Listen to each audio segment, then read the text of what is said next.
जय हिंद फ्रेंड्स। अब हम लोग समरी ट्रिक को पढ़ने वाले हैं और इसके पहले हम अभी वीडियो छोड़े थे आपका ऐसे ट्रिक का। यदि आप ऐसे ट्रिक का वीडियो नहीं देखे हैं तो आप प्लेलिस्ट में चेक कीजिएगा, वहाँ आपको ऐसे का ट्रिक मिल जाएगा। ठीक है, तो समरी जो है आपका मोस्ट इंपॉर्टेंट जो समरी है आपका, sweetest love I do not go, song of myself, now the lips are falling fast और ओड टू ऑटम और एन एपिटाफ। देखिए हम शुरुआत से 5 गो ले लिए हैं। ठीक है, शुरुआत से क्या गो 5 गो। इसमें जो है ना इसी से आपसे मतलब कि आएगा, ये गो आपका समरी आएगा, इसी से कन्फर्म आएगा। ठीक है, हर साल आप देख के मिला लीजिएगा क्वेश्चन बैंक से। ये 5 हम बच्चे को कहते हैं कि शुरुआत से 5 गो याद करो। टोटल कितना रहता है पोएम आपका 10 गो है टोटल, उसमें से शुरुआत से 5 गो मतलब हम बोल देते हैं याद करने के लिए 5 गो, शुरुआत से 5 गो, कोई गैप नहीं। तो जरूर फंसेगा, एगो कभी कभी दो गो फंस जाता है। तो ठीक है, तो यदि आप इसमें 5 में से 5 नंबर लेना चाहते हैं, तो यदि आप मजबूत स्टूडेंट हैं तो आप जो भी आप जहाँ आप पढ़ते होंगे ऑफलाइन या ऑनलाइन, जहाँ भी आप पढ़ते होंगे पहले, तो वहाँ आपको समरी लिखाया गया होगा। उसी को आप क्या कर लीजिए, याद कर लीजिए, क्योंकि आप पहले भी याद कर चुके होंगे, तो उसी को आप याद कर लीजिए। ठीक है, और जो बच्चा बिल्कुल कमज़ोर है उसके लिए देखिए ट्रिक, देखिए हम जो अभी इस वीडियो में बताने वाले एक ही ट्रिक है। ठीक है, तो यदि आप तो एक ट्रिक से तो कितना नंबर आ सकता है, 4 नंबर आ सकता है ना। अच्छा हैंड राइटिंग हुआ तो 4, अच्छा बच्चा है तो 4 से प्लस भी आ सकता है, लेकिन वही 4 के राउंड में आएगा। ठीक है, तो लेकिन आप 5 में से 5 यदि लेना चाहते हैं तो आपको यहाँ पे पूरा 5 आपको ऐसे याद करना होगा। इसी से फंसेगा, हम आपको कहते हैं कन्फर्म। ठीक है, इसी से फंसेगा। तो देखिए ट्रिक क्या है। ट्रिक आपका देखिए, जैसे मान ली हम एक को उठा लिए वहाँ से। ठीक है, sweetest love I do not गो, इसको हम यहाँ हेडलाइन बना लिए। ठीक है, और इसको फिर बनाना है, जहाँ जहाँ अंडरलाइन किए उससे खाली बदलेगा, उससे क्या होगा बदलेगा। तो sweetest love I do not गो जो कि हमने यहाँ से ले लिया। ठीक है, इसको चुन लिए। इज़ अ ब्यूटीफुल पोएम, एक ब्यूटीफुल पोएम है, which has been composed by, जिसके लेखक कौन है, by a very great poet John Donne, जो किसके द्वारा रचना किया गया है, तो जॉन डॉन के द्वारा रचना किया है। कंपोज मतलब होता है रचना करना। ठीक है, तो sweetest love I do not go is a beautiful poem एक सुंदर कविता है, which has been composed by जो रचना किया गया है किसके द्वारा, ए वेरी ग्रेट पोएट, एक महान पोएट जॉन डॉन के द्वारा। किसके द्वारा, जॉन डॉन। तो यहाँ पे आप क्या लिख दीजिएगा, यहाँ पे आप लिख दीजिएगा जिसके बारे में आप लिखना चाहते हैं। ठीक है, और फिर उसका यहाँ पे जो लेखक का नाम यहाँ लिख दीजिएगा।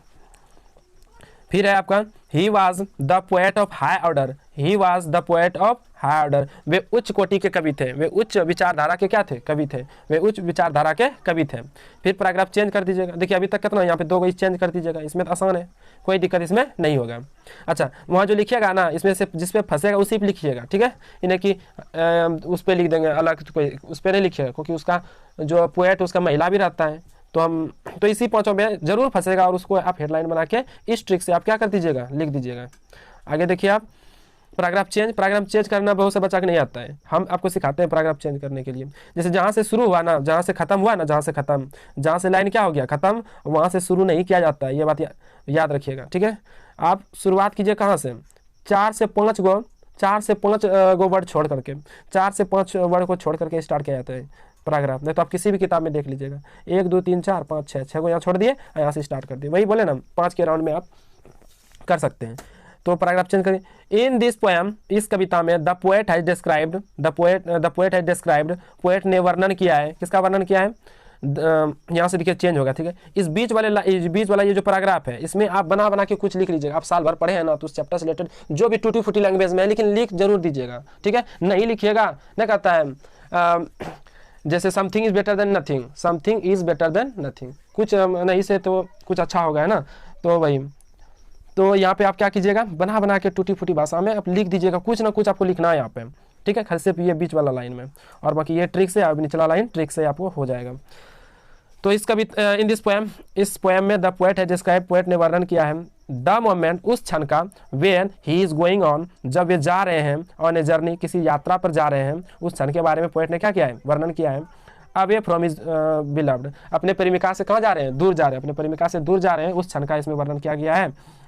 ही टेल्स हिज बिलव्ड, वे अपनी प्रेमिका से कहते हैं, डैट की नॉट टू बी सैड, कि उदास मत हो, आई प्रोमिस यू, मैं तुमसे वादा करता हूँ कि, आई शैल रिटर्न, मैं वापस लौटूंगा, फास्टर देन द सन, सूर्य से भी फास्ट मैं वापस लौटूंगा, ठीक है। Because I have desire to return, क्योंकि मुझे लौटने की क्या है, मेरे पास लौटने की क्या है, इच्छा है, ठीक है। तो इसमें आपने समझा कि इस कविता में कभी उस क्षण के बारे में बात करते हैं जब कभी एक यात्रा पे जा रहे होते हैं अपने प्रेमिका को छोड़कर, वे अपनी प्रेमिका से कहते हैं, वे अपनी प्रेमिका से कहते हैं कि उदास मत हो, मैं तुमसे वादा करता हूँ कि मैं सूर्य से भी अधिक स्पीड से लौटूंगा, क्योंकि मेरे पास लौटने की क्या है, इच्छा है, और सूर्य के पास तो कुछ नहीं है ना। चलो बीच वाले लाइन में आपको लिख देना टूटी फूटी भाषा में, आपको जो भी उस चैप्टर में पढ़े हैं। लास्ट ये देखिए, आप लास्ट में आप लिखिएगा फाइनली, फाइनली मतलब अंत में, अंततः this is a very interesting and wonderful presentation by John Donne. This is a very interesting, यह बहुत रोमांच वाला एंड वंडरफुल मतलब अद्भुत प्रेजेंटेशन है ना, किसके द्वारा, तो जॉन डॉन के द्वारा। किसके द्वारा, जॉन डॉन के द्वारा। तो ये आपको यहाँ से याद कर लेना है आपको कि यह एक इंटरेस्टिंग और वंडरफुल क्या है, प्रेजेंटेशन है। Where he has beautifully expressed, जहाँ उन्होंने सुंदर तरीके से, सुंदरतापूर्ण तरीके से उन्होंने अपने विचारों को क्या किया है, व्यक्त किए हैं। कौन, तो जॉन डॉन साहब। उसका जो एक्सप्रेशन है, उसका जो शब्द है, जो उसका जो आइडिया है, आर वेरी ल्यूसिड, ल्यूसिड मतलब स्पष्ट है, उसका जो एक्सप्रेशन है, उसका जो वर्ड है, उसका जो विचार है, वो बहुत क्या है, स्पष्ट है एंड क्या है, अट्रैक्टिव है, ठीक है, ठीक है। This is able to convey, वे बताने में सक्षम है, हीज मैसेज, अपने मैसेज को, कॉन्वे मतलब क्या होता है, बताना, वे अपने मैसेज को बताने में क्या है, सक्षम है, सक्सेसफुली है, हियर मतलब सफलतापूर्वक वो अपने मैसेज को बताने में क्या है, सक्षम है, ठीक है। तो आप इसको क्या कर लीजिएगा, याद कर लीजिएगा, ठीक है। यहाँ आप खाली वो राइटर नेम यहाँ क्या हो जाएगा, चेंज हो जाएगा, और इसी में से आपको फंस जाएगा, ठीक है। धन्यवाद।